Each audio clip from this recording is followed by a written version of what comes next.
चाहिए, वो बजाय इधर, मसलन मैं आपको एक मोटी सी मिसाल दे देता हूँ, अगर आप यहाँ आर्सेनिक एल्बम 1000 में आप उसे किसे खरीदेंगे तो वो अबाउट 66 यूरो की है। अच्छा, 66 यूरो की 10 ml की वो या 10 ग्राम की वो आपको गोलियां देंगे, लिक्विड नहीं देंगे।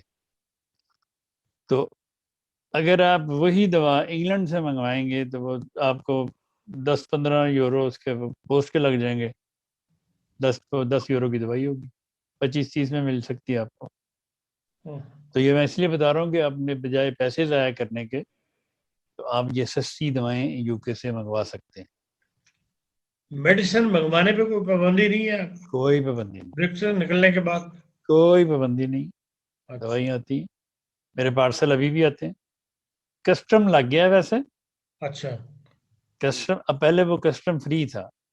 पहले एक पार्सल मैं मंगवाता था तो उस पर कोई कस्टम नहीं होता था, लेकिन अब मैं जब पार्सल मंगवाता हूँ तो उस पर 100 यूरो से लेके 50 से लेके 100 तक लगा देते हैं वो कस्टम।